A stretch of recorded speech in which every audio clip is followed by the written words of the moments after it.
मीरपुर नाम के शहर में तेजस अपनी पत्नी नीरू के साथ रहता था। पति पत्नी दोनों ही नौकरी करते थे। एक दिन तेजस गांव अपनी माँ के पास फोन करता है।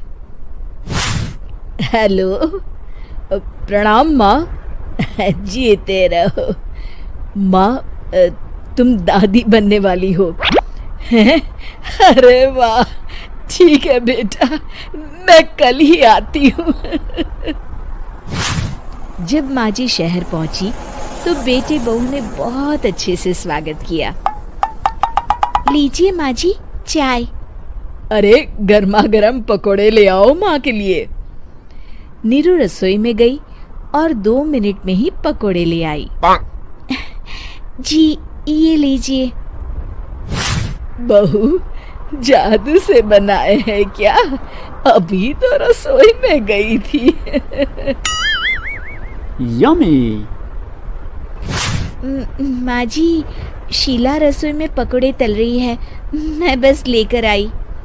हे भगवान, मेरा धर्म भ्रष्ट कर दिया तूने। अब तो गंगा जल से शुद्धिकरण करना होगा। दूसरे दिन, माँ जी मैंने नाश्ता बना दिया है, ऑफिस जा रही हूँ। पर अभी तो घर का सारा काम पड़ा है। शीला आती ही होगी, झाड़ू पोछा बर्तन कपड़े वो सब कर लेगी।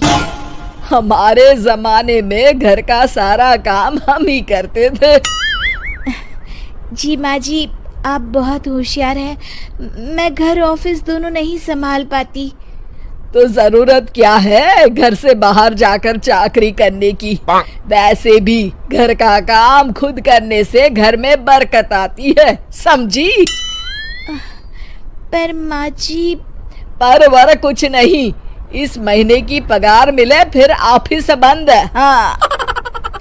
रात को नीरू तेजस से कहती है, सुनिए जी, माँ जी बोल रही थी कि मैं नौकरी छोड़ दूं। वैसे ठीक ही तो है, अभी तुम्हें आराम की जरूरत है। फिर भी आराम कहाँ, शीला को छुड़ाने के लिए बोल रही थी। तो अब 24 घंटे में इतना काम तो कर ही सकती हो। पर जॉब पसंद है मुझे, घर पर मन नहीं लगेगा। अगले दिन जब दोनों ऑफिस के लिए निकल रहे थे, मेरी तो कोई कीमत ही नहीं है इस घर में। माँ जी आजकल महंगाई बहुत है, रहन सहन भी बदल गया है, दोनों नौकरी करते हैं तभी ठीक रहता है। अच्छा, तू कहना क्या चाहती है? मेरा बेटा तुझे बिठा के खिला नहीं सकता? तू ही इस घर का खर्च चला रही है, हैं? नहीं माँ जी, मेरा वो मतलब नहीं था। मतलब खूब समझती हूँ, ये बाल धूप में सफेद नहीं किए मैंने। हाँ। अब तो ये रोज का काम हो गया था। तेजस भी रोज की झिकझिक से परेशान हो गया था।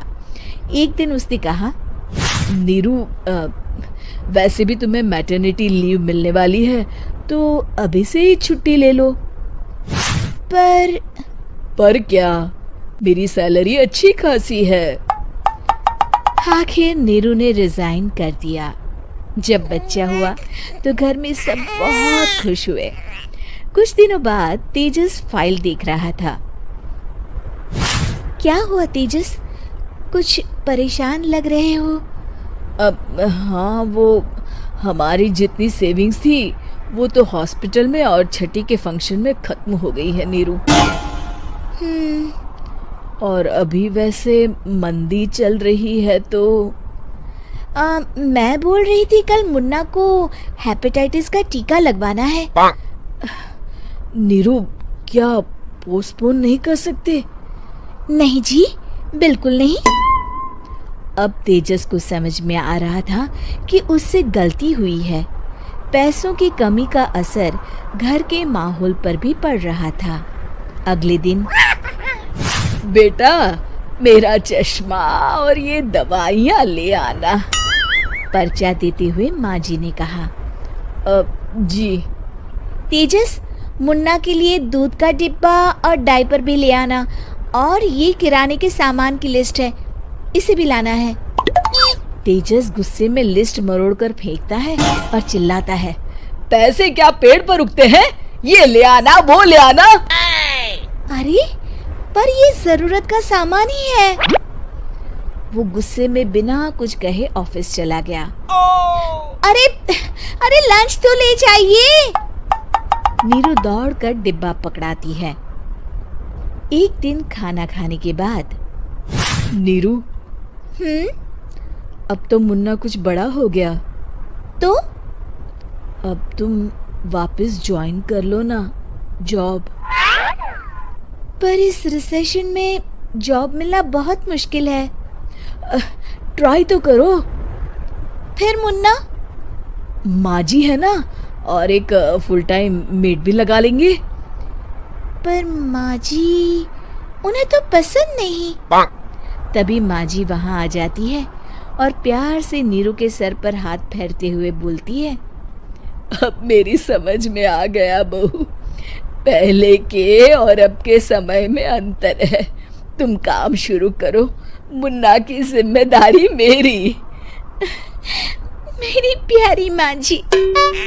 ये कहकर नीरू उनके गले लग गई। शिक्षा, परिवर्तन संसार का नियम है, हमें भी समय के साथ चलना चाहिए। उम्मीद है कि आपको हमारी ये कहानी पसंद आई होगी। कृपया हमारे चैनल को सब्सक्राइब करें और सभी अपडेट्स के लिए बेल आइकन जरूर क्लिक करें। और हाँ, वीडियो लाइक और शेयर करना मत भूलिएगा। Bye bye.